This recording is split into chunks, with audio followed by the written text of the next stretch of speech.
Meus amigos, boa noite. Estamos aqui com o Dr. Maltos, uma alegria enorme.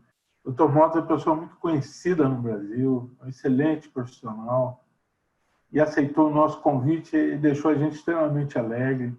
Eu quero dizer que não tem nenhum conflito de interesse nessa história, porque todos nós somos profissionais com uma série de vínculos, e o prazer e a alegria é realmente encontrar os colegas, ouvir, aprender.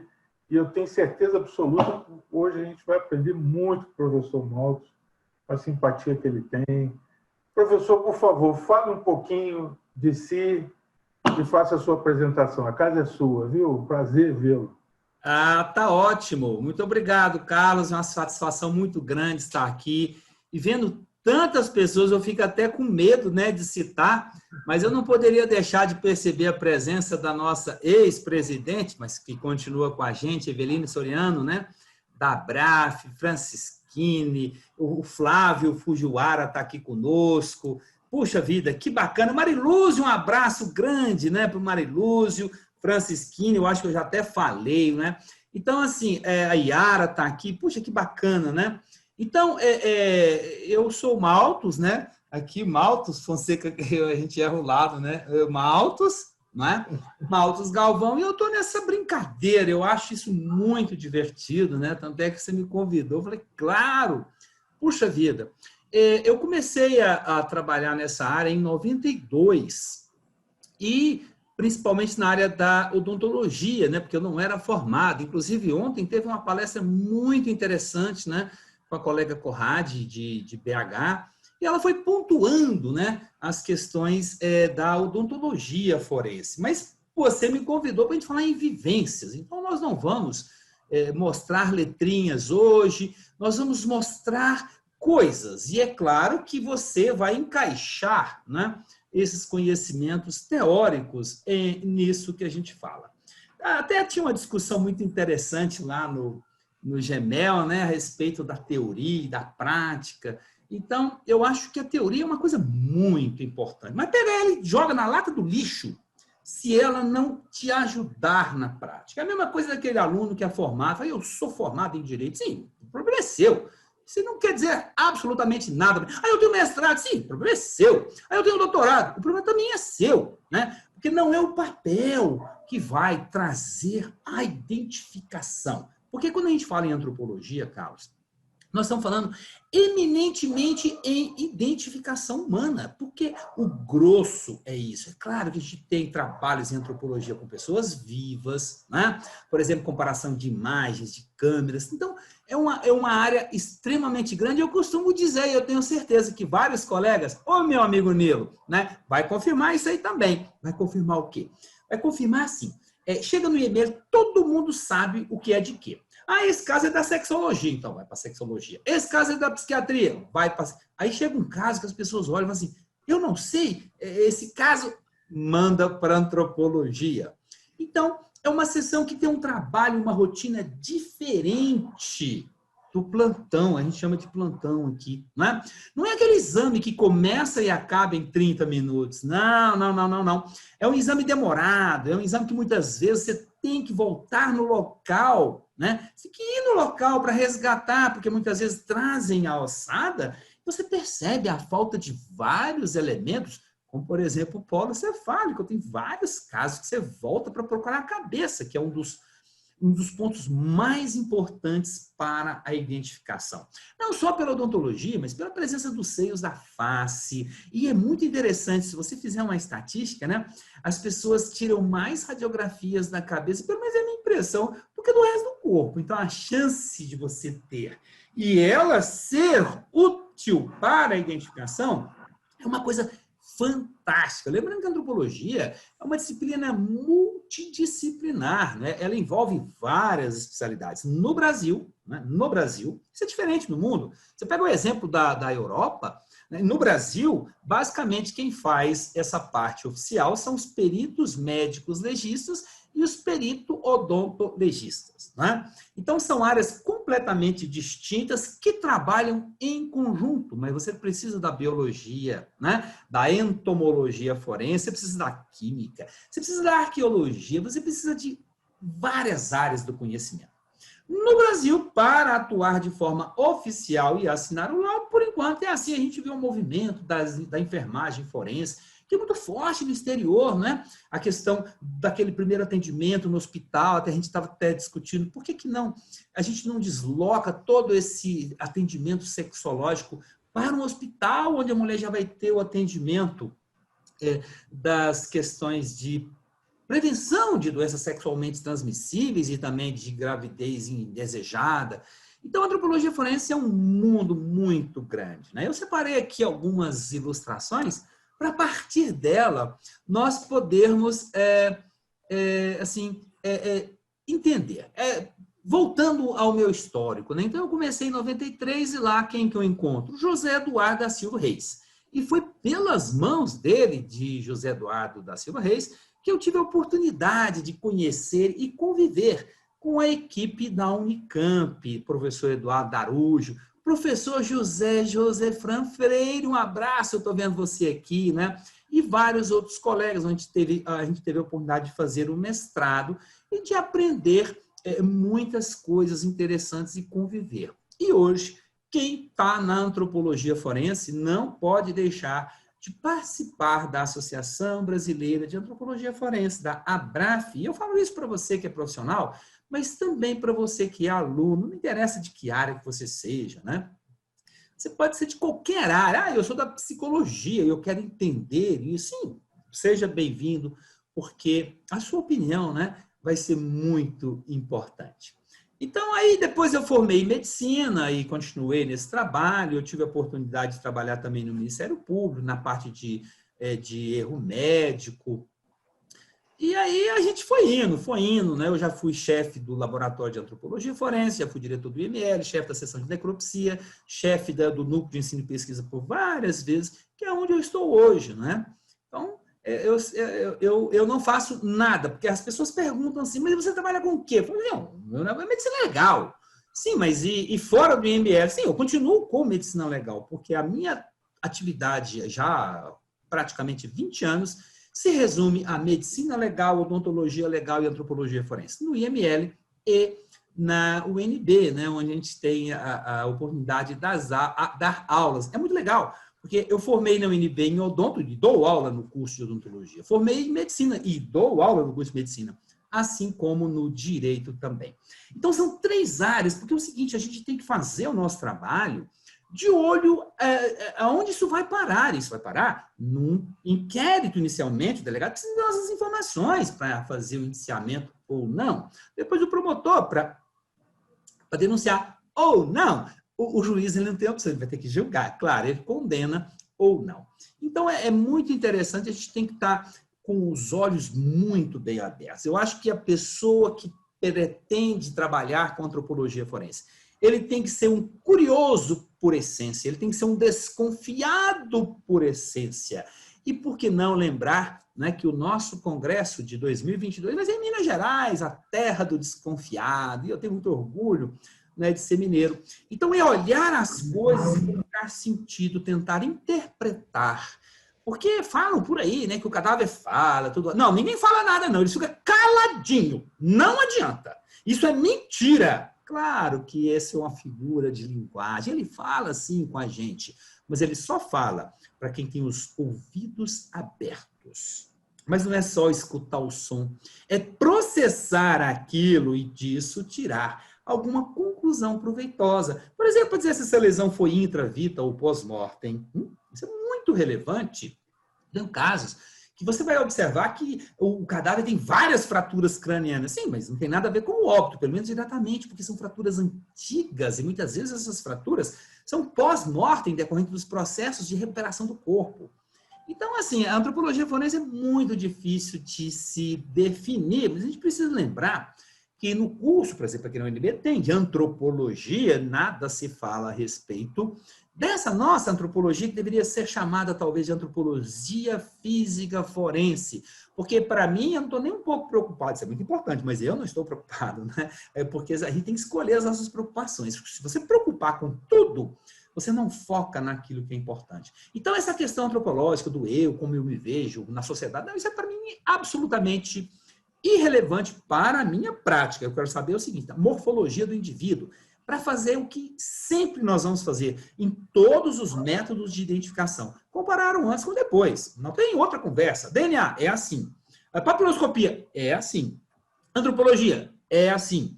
Odontologia também é assim. Não existe forma de você descobrir quem é a pessoa tão somente analisando o corpo. Você vai precisar de informações. E é por isso que no desastre de massa você tem que dividir as equipes, como foi muito bem feito em Brumadinho, né? Que é o último episódio. Uma equipe vai buscar informações ante-mortem e outra equipe vai buscar informações pós-mortem. E depois nós vamos tentar, e existem vários mecanismos para você maximizar a possibilidade de forma rápida e segura. Talvez seja melhor a gente inverter, hein? Talvez seja melhor a gente dizer de forma segura e rápida, porque eu tenho que priorizar a segurança. E eu não tenho problemas nenhum quando eu estou inseguro, porque a minha insegurança eu coloco no laudo, claro, sem elementos. Existe uma grande probabilidade, a compatibilidade é grande. Posso até muitas vezes fazer um cálculo estatístico, mas afirmar que seja, não. Então é assim que eu vejo a antropologia, Carlos. Sim, sim, muito bom. É uma área de atuação muito nobre, muito próxima de todos nós em perícia, em especial aí na odontologia, na medicina legal. E eu queria que você seguisse falando um pouco mais sobre as suas vivências. Eu sei que você tem um material aí preparado para nós. Queria que você desse sequência disso tudo. Eu separei, sim, algumas fotos, porque senão, sabe o que acontece? A gente fala, eu não sei qual é o tempo que a gente tem previsto para a nossa conversa, Carlos. Olha, normalmente a gente vai a 40, 45 minutos, uma hora. Mais do que isso, as pessoas cansam, né? Então, eu vou fazer o seguinte, outra coisa, eu gostaria de combinar com todas as pessoas que estejam aqui, podem interromper a qualquer momento, porque se você fizer uma pergunta e eu não souber a resposta, temos tantos colegas aqui para nos ajudar, né? Então, vamos fazer uma coisa mais dialogada. Então, eu vou compartilhar aqui a minha tela, né? E começo aqui com essa ilustração, né? Que é o símbolo da Abraf, né? Que já mostra aí diferenças entre crânios, né? São tantas características, agora eu fico um pouco preocupado, sabe? Porque às vezes o indivíduo aprende uma fórmula e pensa assim, pronto, meus problemas se acabaram. Não se acabaram. Eu aprendi uma determinada... Calma, você tem que tomar cuidado. Eu gosto muito do livro do Herbert Coman, na página 666, que ele fala assim, que ainda que estejamos usando fórmulas, né, e conceitos matemáticos, não, a antropologia ela não pode ficar nessa questão. Para algumas coisas, sim, a gente tem respostas absolutas. Por exemplo, uma idade de uma pessoa pela mineralização dentária, ora, se eu não tenho fechamento apical, esse indivíduo não tem 40 anos, né? Porque não existe isso, né? Agora, na hora de você dizer o sexo da pessoa, muito cuidado, né? Eu tenho alguns casos em que qualquer um que olha fala assim, é masculino, então vou te mostrar aqui, é feminino. Porque o sexo ele não é uma coisa tão estanque, você começa com a genética, depois com as gônadas, com os hormônios, e aí tem a genitália, e todo esse dimorfismo sexual, ele pode não ser tão definido como as pessoas imaginam, então a gente tem que tomar certos cuidados. Então tá aí, né, lembrando, a antropologiaforense.org.br, a nossa associação. E você que é aluno, a gente quer você conosco, tá? É um preço bem baixinho, é menos que um sanduíche. Eu estou perguntando se quer que eu salve essa imagem, que é porque eu botei ela de última hora. Então, eu não vou salvar para poder voltar aqui. Então, o que é isso aqui? Isso aqui é uma operação num contexto de desastre de massa que foi o supermercado do Paraguai. Está aqui a doutora Luísa fazendo a coisa mais importante do desastre de massa, que é fazer a divisão entre homens e mulheres, adultos e crianças. Por quê? Porque quando você fatia um desastre de massa, você torna tudo muito mais fácil. Isso é uma explicação matemática, né? O fatorial de 100 é 1 milhão de vezes maior do que o fatorial de 50 mais o fatorial de 50. Então, a gente tem que dividir. E essa é a ideia, né? A gente tem que criar. Eu me lembro tão bem da minha aula de biologia, introdução à biologia no UNB, que o professor, adorei essa aula, o professor levou uma lata de pregos e parafusos, despejou, assim, agora vocês separem, classificando isso daqui. Ora, se você tem prego e parafuso, a primeira coisa que você vai fazer é assim, prego para um lado e parafuso para o outro. Se você separar quem é maior do que 10 centímetros, quem é menor do que 10 centímetros, na hora da busca, isso não vai ser importante. Então, a classificação, ela existe para quê? Para na hora de você buscar, eu estou procurando o quê? Primeira coisa que você vai ver, um cadáver do sexo feminino. Então, você vai procurar onde? Você vai procurar naquele conjunto, que é o conjunto do sexo feminino, e também naquele conjunto que a gente não conseguiu, no primeiro momento, determinar qual é o sexo. Né? Então, isso é muito relevante. A gente sempre vai fazer essa triagem. E a triagem no dia a dia, ela começa em dizer se é humano ou não. Ok? Aqui, só para lembrar dos velhos tempos, né? Está aqui o doutor José Eduardo da Silva Reis. Olha que coisa linda. Talvez alguns aí não conheçam, né, esse tipo de monitor. Era um sucesso na época. Era um monitor de 22 polegadas, né? E a gente sempre trabalhando. Então, quem está trabalhando com antropologia tem que saber fazer fotografia, fazer ilustração, fazer um croquis, porque são coisas extremamente relevantes para a nossa prática. Radiografia forense, santo Deus, como é importante o trabeculado ósseo. É definido, inclusive, pela forma com que o osso é solicitado. O osso tem um comportamento piezoelétrico, e aí os osteoblastos e plastos trabalharão e formarão uma arquitetura de forma a propiciar, né, a melhor forma mecânica para aquele osso. Isso é individual e muda pouco, mas muda ao longo do tempo. Tem um caso do Dr. Luiz fantástico, que ele identificou, nós identificamos, eu estava junto nesse caso, por uma falange, pelo trabeculado ósseo da falange. E é claro que na hora de reproduzir a fotografia, reproduzir a radiografia, não adianta, porque eu, nesse enquadramento, eu apresento um shape. E aqui eu estou de forma diversa. Então, vejam aqui, desde aquela época, é muito antigo, né? É um aparelho. Do odonto legal da... Então, para a gente posicionar o osso para obter a radiografia na mesma incidência em que foi obtida no passado intravitae, ok? Aqui, uma outra situação, que é o evento, né, o 1907, que é o acidente aeronáutico. Também nós tivemos a oportunidade de estar lá para fazer uma das coisas mais fantásticas do planeta, conseguir identificar todas as 154 vítimas. E é claro que nesse caso foi mais tranquilo, porque a gente trabalhava com uma lista fechada, não é? Ou seja, eu tenho uma lista que eu sei quais as pessoas que estavam lá. Diferente, por exemplo, do evento Bark Imagination aqui, a gente tinha uma lista, mas aquela lista é uma lista que ninguém tem certeza. Por quê? Porque uma pessoa poderia estar no barco sem estar na lista e o contrário também poderia ter acontecido. Então, operação na selva. Então, a antropologia é isso, né? Você tem que ter o seu equipamento, a sua botina, né? Ou então a sua botinha, se você é mais Nutella um pouquinho, né? Você vai ter que ter os seus equipamentos. E aí, quais equipamentos? Enxada, pá, não é? Facão, não é? Tudo isso, muitas vezes, vai precisar de máquina, de uma pá mecânica, de uma reta escavadeira. E essa parte é a mais bacana de todas, que é sair do laboratório, né? Que é ir para a rua. Vou até aproveitar aqui, quando é na cidade, né, é muito legal.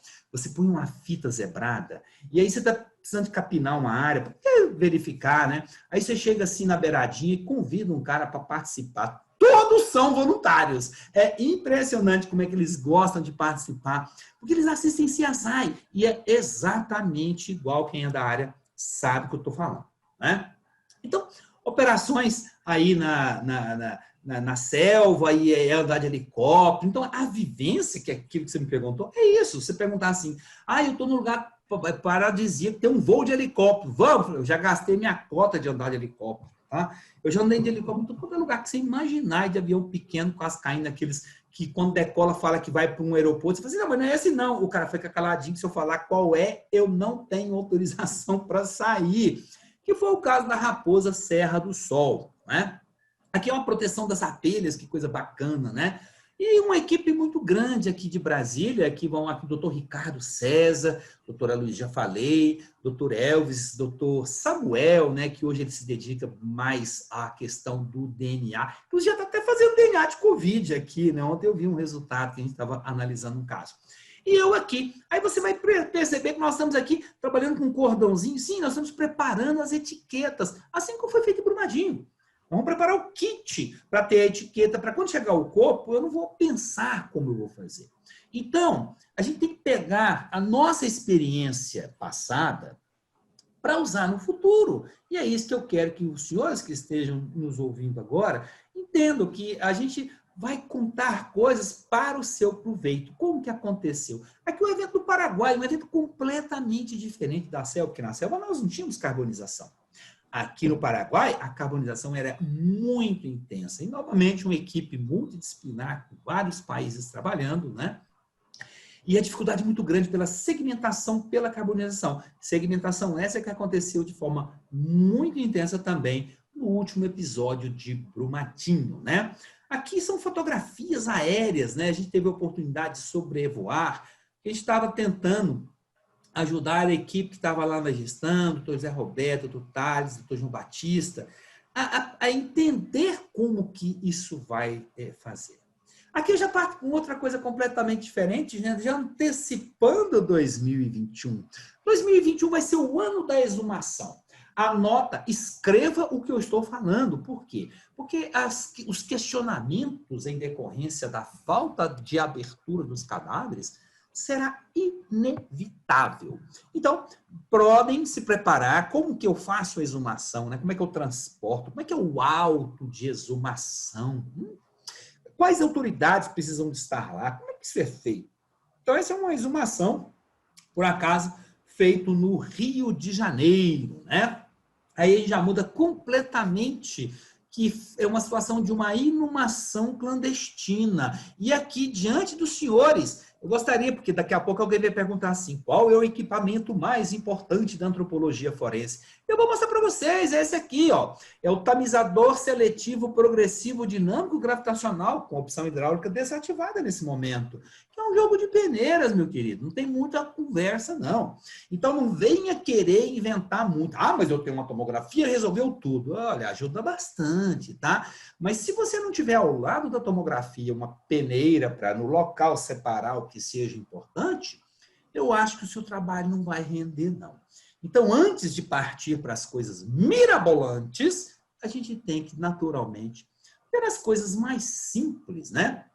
E olha ela aí de novo. Aqui já é uma outra situação. Olha a diferença de terreno, né? E quando a gente fala de terreno, é muito interessante você perceber a análise. Não sou geólogo, já fiz expedições com o apoio de geólogo. Mas eu não preciso ser geólogo para perceber que esta terra foi mexida. Por que nesse local está mais alto ou mais fundo? Por que tem mais ou menos mato? E quando eu cavo, a gente consegue perceber alterações no perfil de sedimentação do terreno. Isso é muito claro em algumas situações. E isso é extremamente... Por isso que eu falo que tem que ser observador. E essas questões estão disponíveis para qualquer pessoa que tenha, assim, um pouquinho de curiosidade, né? E que olhe o mundo tentando entender exatamente tudo. Veja também, vamos aproveitar aqui, ó, pincéis. Ah, um pincel especial antropológico? Não, não, não. Esse é um pincel normal, meu querido. Você vai na loja de tinta e compra um pincel. A pazinha antropológica? Não, não, não. É a pazinha de jardineiro também, tá? Então, então é tudo improvisado? Não, não é improvisado. É adaptado. Por quê? Porque isso é pensado. Como, por exemplo, a gente muitas vezes utiliza a erosão, a aeroerosão, né? Se tiver um compressor perto, é ótimo. Você vai soprando, e aí a terrinha vai saindo. É muito interessante, é um recurso muito bom que a gente pode usar, né? Vamos passando aqui devagarzinho. Então, veja que interessante. É muito importante, né? No caso de uma exumação, de uma inumação clandestina, você documentar exatamente a que profundidade, em que posição estava o corpo, estava voltado para cima, para baixo, estava com roupa, estava sem roupa. Isso tem que ser anotado, porque muitas vezes quem vai dar a dica da identificação é a vestimenta. E será que eu tenho projetis de arma de fogo? Ora, se o indivíduo sofreu, né, disparos de arma de fogo, e se esses projetis não transfixaram o corpo, eles estarão no corpo. E agora não mais no corpo propriamente dito, na terra. Daí a importância do tamizador seletivo. casos que acontecem dentro da cidade, né? Eu não participei desse caso, não. É o caso do desastre, né? Com a morte do candidato. Ora, a sociedade clama por uma resposta. Essas pessoas realmente estavam lá? E quem vai dar a declaração de óbito? Lembrando que mesmo que não tenha a declaração de óbito, o juiz tem duas formas para resolver isso, né? No caso dos ausentes, no caso de um desastre de massa, tendo elementos de convicção, ele vai matar no papel. Eu não tenho nada a ver com isso, tá? Esse problema não é meu. Eu sei o que ele faz, não interfiro, né? É ele que vai fazer essa situação, que foi desse evento aqui. Aí esse evento teve fogo também, então a perícia ela vai abranger várias questões, pessoas sobreviventes também. Mas quando a gente fala de antropologia, o nosso foco, repito, é a identificação humana, né? E aí a gente pode falar um pouco assim, focar um pouquinho em carbonizados, né? Então aqui são alguns dos carbonizados que eu já tive a oportunidade de trabalhar. E é incrível como eu lembro de todos eles, né? Eu tenho um acervo de fotografias muito extenso. Lembro de cada uma. É impressionante. Eu vivo vendo as pessoas usando, fico muito feliz, né? Quando utilizam e mantêm, né? A referência, eu acho que é bastante prudente. E fico muito triste, né? Quando eu vejo uma pessoa dando aula de medicina legal e tem a capacidade de cortar foto, inclusive cortando partes importantes, só para tirar a referência. Isso é crime, meu colega. Essa nossa exposição aqui, você pode olhar, você pode copiar e não se preocupe. Não, o Carlos está gravando, eu também estou gravando. Daqui a pouquinho ela vai estar disponível. Eu também não gosto de uma coisa, Carlos Chagas, que é aquele negócio daquela live. Aí se você chegou agora, perdeu. Não. Parece aquele vendedor que fala assim, é o último da prateleira. Eu falei, não, então não quero. Então você fica com ele para você, sabe? Aquela pressão. Então quem é perito não pode sofrer essa pressão. Ah, mas a família está lá. Sim, manda avisar. Informa o que nós estamos fazendo. E essa é uma coisa muito relevante na antropologia.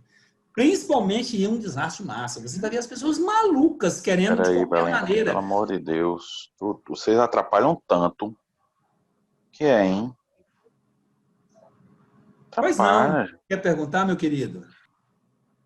Eu acho que vazou um áudio aí. Não tem problema nenhum, não, gente. É assim mesmo, né? Às vezes as coisas acontecem, não se sinta, não se penalize, né? Por ter acontecido. Isso aqui é um estudo muito interessante, né? Que a gente fez aqui em Brasília. Inclusive ganhou o primeiro lugar no Congresso Mundial de Odontologia Forense, lá em São Paulo, né? Onde a gente expôs dentes a diversas temperaturas por 5 e 10 minutos. E a gente percebe que quando a gente passa dos 600, 700 graus, a coisa fica muito complexa. Isso é importante na hora do recolhimento do cadáver, né? Se você tem um carbonizado, meu querido, a perícia tem que começar no local. Porque aquela informação que você tem no local não será a mesma quando o corpo chegar no IML. Ele vai desmontar no caminho, né? A própria trepidação vai desmontar. E agora aquele dente, você não sabe mais onde ele estava. E se fizesse uma análise no local, sim, só para esclarecer, isso não é uma fotomontagem, isso é uma foto única da época de filme, de foto de filme, de acetato, né? Hoje em dia não, hoje em dia você ia fazer uma por uma, ia fazer uma montagenzinha bem bonitinha. Então, carbonizado é uma coisa assim, é o dia a dia da antropologia. E aí mandar um abraço, né, para o meu amigo Marcos Paulo, do Rio de Janeiro, de onde os nossos bandidos já trouxeram, né? Trouxeram o quê? O micro-ondas, né? E aí é uma coisa muito complexa. Olha, você pode ter certeza que você vai encontrar um pedaço de pneu que não queimou. É incrível isso. Você vai encontrar. E quase sempre você consegue dizer até que tipo de pneu que foi usado. Tem que interpretar. Ora, esses arames aqui, o que é isso aqui? Olha, são os arames do pneu. Você não sabe que a pneu tem arame? Por isso que eu falo, quem trabalha com antropologia tem que ser uma pessoa ligada no mundo. Você nunca viu um pneu por dentro? Então vai ser difícil, porque ele vai aparecer na sua frente, não como um pneu, mas como um vestígio de pneu. E talvez você não vá conseguir interpretar aquilo, não é? Então, um caso inicial, é claro que isso aqui tem que ser tudo peneirado, aí é que é legal, né? Porque a gente sai de manhã cedo, a gente marca o dia, né? Aí amanhã, às vezes dá para marcar, né? Às vezes você tem que ir correndo, porque senão vai chover, etc e tal. E você faz uma missão de local. É muito legal e muitas vezes o Instituto de Criminalística vai junto conosco, né? É muito importante atuar em conjunto. Não tem... a papiloscopia é pior do que a odontologia. Não é pior, não. De jeito nenhum. Tá? Depende do que eu tenho de elementos. São todos muito importantes. Claro, eu atuo na parte da odonto, da antropologia, né? A gente tem que saber. Inclusive, vou fazer uma live agora com os peritos papiloscopistas lá, eu acho que é de Sergipe, para falar dessa interface, porque eles precisam saber do meu trabalho, assim como eu preciso saber do deles, né? E aí vem a questão do desastre aeronáutico. O que eu preciso? É um helicóptero, né? São 3 pessoas. Legal, listinha fechadinha. Se eu identificar 2, o terceiro sai por exclusão. E a perícia começa onde? No local. No local. E aí a gente já começa a numerar. Porque se você numerar, vai virar bagunça. Você tem que ser um cara organizado, quer trabalhar. Eu morro de rir quando alguém lá no IML fala assim, não, mas você tem que colocar o númerozinho antes de tirar a foto, senão você vai confundir. Eu falo, olha, eu tenho 30 anos de perícia, eu nunca confundi. Tá? Por quê? Porque eu tenho uma regra. E a regra é simples. Por exemplo, vamos lá, estou na sala de necrópsia, tá? Estou fazendo um caso super interessante aqui, mas o colega tem um caso também super interessante. Eu quero tirar uma foto, né? Porque a gente usa para dar aula, etc e tal. Eu não vou me perder nunca. Por quê? Porque eu estou tirando a foto, o que eu faço? Eu tiro uma foto da cara dele, tiro uma para fazer o corte. Porque quando eu descarrego, vem na sequência, não tem essa de vou confundir. Não, eu não vou confundir, mas você tem que ter uma metodologia extremamente rigorosa para isso não acontecer. E uma das coisas que eu chamo a atenção é manter o seu equipamento com a data e hora ajustados, tá? Que aí você vai saber. E essa foto aqui, mas você vê que tem a data e tem a hora. Onde é que você estava nessa hora e nessa data? Eu, por acaso, eu nunca ajusto o horário de verão, tá? A minha máquina é sem horário de verão, mas está no horário de verão. Eu não ajusto. Aí eu sei que era a época de horário de verão, eu faço o desconto, né? Então, aqui mostrando o incêndio do supermercado Icuá Bolanhos, né, que teve mais de 500 pessoas e com necessidade de identificação mais de 100 pessoas. Então, tivemos uma equipe, inclusive com o Rio Grande do Sul também que esteve lá, Eniara e esqueci o nome do médico legista. Tá. Ele esteve lá com a gente, pessoa bacana, então trabalhamos em conjunto, né? Foi Brasília, Rio Grande do Sul, nessa parte da medicina legal, e outras, por exemplo, a Espanha, ele teve vários países trabalhando. E aqui tem uma coisa que eu gosto para lembrar, a pessoa respirou aquilo ou ela morreu? Ora, você vai encontrar essa fuligem na traqueia se ela respirou, tá? Às vezes, você pode ter alguma dificuldade, e nem todos os laboratórios dosam de forma correta a carboxiemoglobina, tá? Então, a gente tem que ter muito cuidado. Isso aqui me lembra também a Botkiss, só que no Botkiss as pessoas não sofreram ação térmica, elas simplesmente se intoxicaram. E essa é uma pergunta, morreu de quê? Morreu do fogo? Morreu da intoxicação? Se bem que não vai mudar muito não, porque fogo, veneno, tortura, explosivo ou outro meio insidioso ou cruel, se for na categoria de homicídio, vai qualificar de qualquer maneira. Mas é preciso, tá, a gente delimitar para não dar margem para advogado fazer chicana em cima do seu laudo. Lá, as pessoas tentaram correr e ficaram presas pelas grades e morreram nesse local, né? Aqui o ambiente já populado, né? Já com aquela separação, o doutor Elvis Adriano aqui de Costa, né? Aí você diz, não, como é que você sabe que é ele? Ele falou, meu querido, quem é antropologista forense, ele sabe quem é a pessoa, especialmente se ele tem uma dica sabendo que ele estava lá, né? Então, a gente já fez várias análises. Muitas vezes é mais fácil dizer que não é a pessoa. E, às vezes, você chega na situação de compatível, porque a imagem da câmera, às vezes, é muito ruim, né? Então, o que eu falei, a análise do interior da traqueia para ver se tem ou não fuligem. E a gente vem para um caso do dia a dia, né? Então, um indivíduo que bateu um carro no poste. Sim, até aí, a antropologia não tem nada a ver com isso. Passa a ter. A partir do momento que você tem uma carbonização completa. Sim, mas e agora? Como é que nós vamos fazer? Então eu vou ficar lá no IML esperar o corpo chegar. Fria, total. Não espere. Você tem que ir no local. Porque quando esse corpo, e você está percebendo aqui claramente, olha aqui, ó. Aqui eu tenho a mandíbula. Os dentes, eles vão se soltar, né? Eu dou um aumento aqui, eu vejo que tem um delay muito grande. Às vezes eu vou falar, a imagem não chegou. Por isso que eu tenho um monitor, Carlos, né? Que eu tenho um que eu sou eu aqui, o outro eu sou o eu assistente, né? Para saber. Então, isso aqui você não pode pensar em ficar dentro do IML. Você tem que ir. Nesse caso, eu já fui tantas vezes de casa, as pessoas me ligam, estou indo direto, entendeu? Nesse dia eu estava até eu brinco, é antropomoto, né? Porque eu estava de moto. E aí eu fui direto para o local, porque se eu for passar no IML, vai dar problema. Quando eu chegar no local, depois de ter ido no IML, sabe o que as pessoas já fizeram? Já tiraram o cadáver daqui. Por quê? Porque é erro nosso de não ter ensinado o bombeiro, a polícia militar e os próprios colegas da Polícia Civil que não tem pressa. Qual é a pressa de tirar esse cadáver daqui? Nenhuma. E aí vai uma outra coisa muito importante. Quase sempre, todo mundo que está aqui com a gente sabe disso. Quem já está na área sabe. 95% dos casos, eu já sei quem é de antemão. O meu trabalho é simplesmente confirmar, ok?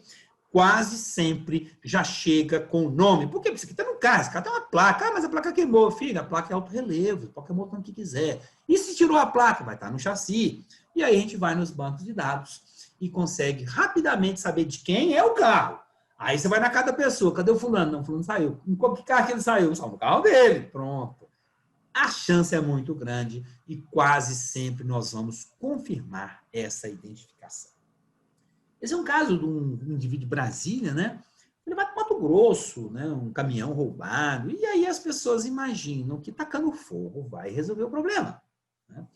O ano de 1998 foi o ano com a maior quantidade de carbonizados. É impressionante. Dentro do porta-malas. E aí, a nossa resposta foi perfeita. Parece que foi pedagógica. As pessoas entenderam que não ia adiantar muito. Isso é só uma suposição, é claro. Mas aqui, agora, a gente tem duas situações, ossos carbonizados e calcinados, né? Porque já perdeu toda a estrutura orgânica, por isso que ele fica branquinho desse jeito, né? E é um quebra-cabeça, e uma das coisas mais importantes nesse caso é você saber o seguinte, tem algum osso repetido? Ora, porque se tiver um osso repetido, qual é a conclusão óbvia? A conclusão é que tem mais de uma pessoa, né? Eu já fiz exumação em cemitério de vala coletiva, e aí a pessoa queria identificar um por um. Eu falei, olha, dá sim, nós vamos fazer DNA de todo mundo, inclusive todo mundo morreu, dos parentes. Fiz uma conta rapidinha, né? E era uma CPI do cemitério. Aí eles entenderam que não ia adiantar, não ia ser muito bom, não. E uma das coisas foi dizer, olha, tenho pelo menos tantas ossadas, então você conta os ossos, quantos fêmures direitos? Tantos. Quantas cabeças? Tantos. E aquilo que der mais, você fala, ó, tem no mínimo tantas pessoas. É claro que o moço desse aqui me revela várias informações, né? A questão da formação do osso, ele ainda tem epífises, ou não, já está consolidada? Ótimo para a idade, né? O tamanho para a estatura, a forma ajuda, né? Já é meio assim, sabe aquela coisa assim, o sexo, né? Pela cabeça do fêmur, né? Vários trabalhos lá da Unicamp, o professor Galvão da Bahia. Então, mas assim, eu não acredito em nada disso não, cara. Eu uso, mas com o pé atrás, porque não dá. Você vai se surpreender. Você tem que reunir uma quantidade muito grande de elementos para dizer que essa ossada é do sexo masculino, tá? Se é só ossada. E muito cuidado, porque crianças, houve um equívoco grande no Rio de Janeiro esses tempos atrás, criança é anjo, criança não teve ação hormonal e por isso o dimorfismo sexual ainda não se processou. Então, os ossos muito frágeis, e às vezes é esse osso aqui que vai ter um trabeculado ainda remanescente, que vai permitir a identificação. Claro, desde que eu tenha uma radiografia anterior. Então, o estudo do trabeculado, que foi inclusive a tese de doutoramento do Dr. José Eduardo Reis na Unicamp, é uma coisa fantástica, né? A gente tem que olhar para esses pormenores. E eu gostei muito da palestra da doutora Eugênia Cunha no congresso, abrindo o nosso congresso de antropologia forense, porque ela já colocou um título provocativo. Porque o pessoal lá da Interpol, né, eu vou falar mesmo, não estou nem aí, eu já passei do limite. Tá? Não, porque método primário é esse e aquilo, meu querido, que para com bobagem, para de ficar querendo classificar coisas para os outros. Eu faço, eu identifico, eu ponho no papel e eu sustento aonde precisar. Antropologia forense é método primário, sim. E, aliás, eu quero saber se esse é o método primário que você está falando, qual é a probabilidade que ele está dando? E aí já até provocando os papiloscopistas. Que história é essa de 13 pontos, 14 pontos, 17 pontos, se nem todo ponto é igual? Eu preciso aquilatar a probabilidade de cada ponto. As coisas não são assim. Não é porque está no papel que é, não. Por isso que eu falo, papel é lindo. Mas muitas vezes há uma dissonância cognitiva. E o papel traz coisas que não correspondem à realidade. Eu me lembro do repórter que me ligou, vamos fazer uma entrevista, não, porque agora tem alguém que está fazendo um trabalho que vai fazer no cemitério de uma tal cidade, agora finalmente nós vamos ter o perfil da população brasileira. Eu falei, meu querido, que cemitério é esse? Onde é que ele fica? Quem diz que isso é uma amostra representativa da população brasileira? Tá entendendo? Então as pessoas elas querem a pílula mágica, elas querem a vacina da Covid, elas querem a cloroquina que resolve tudo. Então, aqui discutindo faz bem ou não faz, não. Mas uma coisa é fato. É a reunião das coisas que vai nos propiciar algo, né? Olha, será se essa fratura foi intravita ou foi pós-mortem? É evidente que isso aqui é pós-mortem. E aí vai uma outra questão. E essa carbonização ocorreu antes da perda dos tecidos moles ou ela foi a responsável pela destruição dos tecidos moles? É diferente. E aqui em Brasília, como bem pontuou o doutor Aloysio, a gente, no meio do ano, a gente tem um problema seríssimo aqui. Por quê? Porque as ossadadas aparecem. Como assim? Mata-se muito no meio do ano? Não. Não existe uma sazonalidade de matança. Só que elas aparecem porque o mato queima. E o bombeiro vai apagar. E quem acha é o bombeiro. Sim, aí aquele fogo atingiu o corpo com partes moles? Não. Já atingiu enquanto ossada. E nós podemos ajudar, né? O inquérito com essas informações, colocando a morte numa situação mais anterior, né? Aqui, ó. Equipamentos super especiais, ó. Canudinho de papel, super bond. Porque como é que eu ia segurar esse pedacinho de osso para colocar ele no lugar? Não dava conta, né?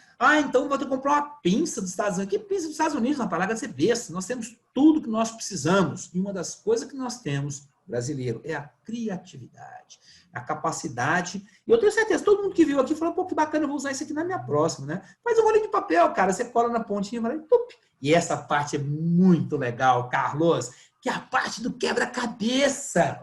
Você não gosta de montar quebra-cabeça? Não. Esse que compra na loja, não. Eu já tenho os meus, né? E quanto mais montado você chega ao final com o seu crânio, mais informações você vai ter da forma do crânio. Para quê? Para saber a etnia? Não, esquece isso também, pelo amor de Deus, para com essa bobagem, né? Nós somos um país miscigenado, eu quero é para comparar com a fotografia da pessoa. Eu sei que ajuda, mas não resolve. Entendeu isso? Mas a órbita é quadrangular, então isso quer dizer que, tudo bem, tem uma cúspide, o tubérculo de Calabelli. Sim, eu sei, mas isso não é absoluto, né? Isso é uma questão de frequência, tá? Então é isso que a gente tem que entender. Não adianta você procurar uma fórmula mágica em antropologia, porque ela não existe, tá? É uma reunião de vários fatores. Não? Então olha que bacana, essa foto, eu gosto muito dessa foto. Por quê? Porque depois de montado, claro que ainda faltam algumas coisas. Você percebeu a ponte aqui que eu fiz de canudinho de papel? Por que você faz de papel? Por que você não faz de arame? Porque depois eu vou fazer raio-x, meu querido. Senão ele vai me atrapalhar, vai ficar feio. Você está conseguindo perceber que tem um orifício lá na região occipital aqui, ó? Sim. E tem um orifício aqui. Sim. E esse orifício occipital, aí sim, é aquela coisa indubitável que é o sinal do funil do embudo de Bonnet, que me permite afirmar, esse projetil, ele entrou na região occipital, o que me faz imaginar, então, o quê? Que isso seja uma execução. Não, eu não falo isso, não. Eu só faço o gráfico 3D bonitinho e falo assim, olha, o tiro foi de trás para frente e uso uma expressão muito legal, porque como colocar da bandeja para o pessoal do direito, eu digo que o disparo ocorreu em uma região do espaço fora do campo visual da vítima. Para que isso? Para ele pegar isso e falar na impossibilidade de defesa, que é um dos agravantes. Na verdade, é uma qualificadora porque é o seguinte, essa situação ela é agravante quando não constitui ou agrava o próprio crime. Então não pode usar a mesma coisa duas vezes, não seria bis in idem, tá? Esse caso é fantástico, esse caso é top demais. Né? Chega o cadáver, você já sabe quem é, 99% de chance eu sei quem é. Tá? Eu sei quem é. E aí você vai fazer esse processo, que é um calcanhar de Aquiles na antropologia. Tá? Regra número 1, colha o DNA antes, pelo amor de Deus, porque vai que o cara, na hora de fazer a cocção, porque é isso que a gente faz, né? A gente cozinha com água e sabão.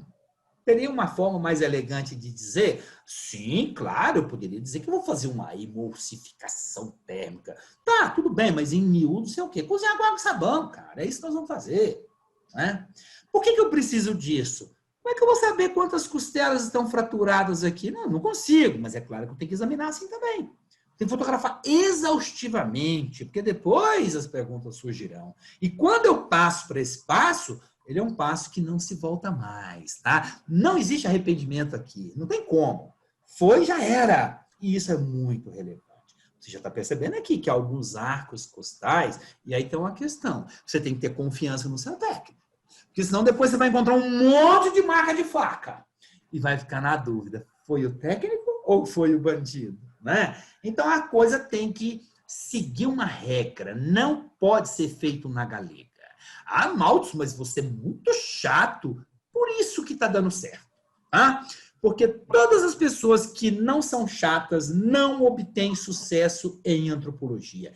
É preciso método, é preciso calma, é preciso ir lentamente. Nada de pressa. Pressa é exame de preso. Graças a Deus já tem muito tempo que eu não faço, né? Quando chegou o bonde, né? Quando chega a van com 20 presos para fazer exame. Não, isso não. Olha que legal. Eu não só estou vendo um objeto que é um objeto pessoal, que é relativamente comum, mas será que todo mundo tem um igual assim, com 3 pontas, né?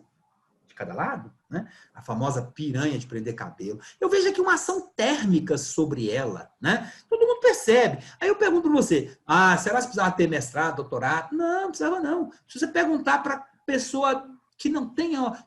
Cuidado, hein? Cuidado. Ela pode não ter formação acadêmica. Mas, às vezes, vai ser essa pessoa que vai enxergar aquilo que você, por estar tanto tempo nos bancos da faculdade, não teve condições de aprender com o mundo. Quer de ver o mundo e entender como que são as coisas, né? Olhar para isso aqui e fazer, olha, isso aqui é um prendedor de cabelo. Poxa, né? Eu não uso, mas eu sei que ué. As meninas talvez tenham uma facilidade melhor. Por quê? Porque é mais do meio delas utilizarem essa minha fala, não tem nada a ver, você pode ser o que você quiser, pode botar prendedor, não botar, à vontade, fica à vontade, tá? Aí você olha isso daqui, o que é isso, meu Deus do céu? Olha, você comprou um sutiã, você não tá vendo? Mas você conhece o sutiã? Mas você tem que conhecer. E é um sutiã derretido também, né? Olha que legal isso daqui, gente. A padronagem da queimadura. Puxa vida, queimou só na parte posterior do corpo. Por quê? Aí você tem que associar com o encontro do cadáver. Como ele estava? Ele estava em decúbito ventral. Então, a hipótese do fogo ter ocorrido naquele local é muito grande. Porque às vezes o corpo sofre uma ação térmica e é levado para outro local. Então você tem que buscar elementos do fogo naquele local. E a gente tinha gravetos queimados, tá? Então a coisa tem que combinar e você tem que estar atento, porque quando não houver uma consonância perfeita, você tem que abrir o olho. Peraí, tem alguma coisa errada, né? Isso te diz você abrir o olho. Então a análise das vestes é fundamental. Olha que bacana esse caso aqui, é uma aluna minha, né? Que estava lá no IML nesse dia, eu falei, querida, você vai fazer um serviço para mim. Não, mas eu não sei. Mas você sabe sim. Ela nunca tinha feito e o fez com maestria.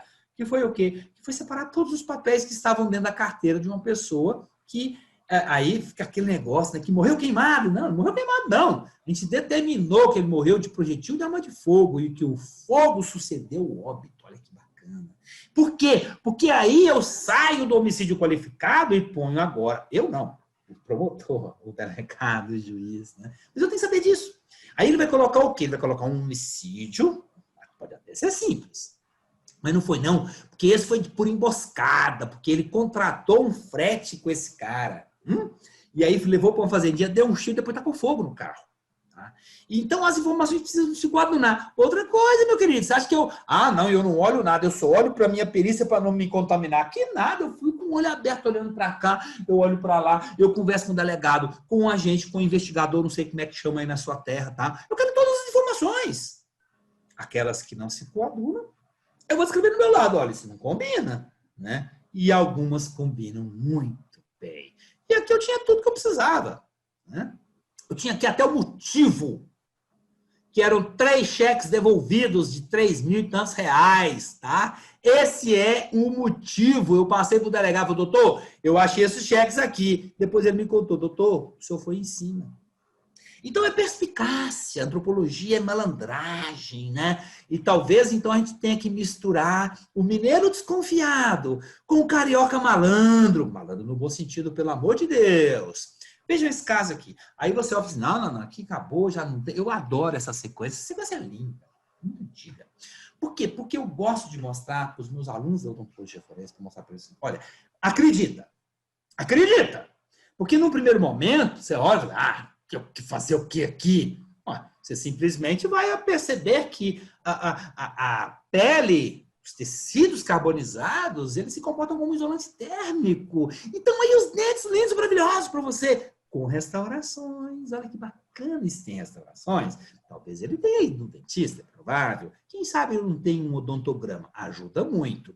Mas top é a radiografia, porque aí permite identificar de forma clara. Olha aqui do outro lado também a mesma coisa. E aqui eu perdi a mandíbula, mas consigo perceber claramente que ele perdeu o primeiro molar.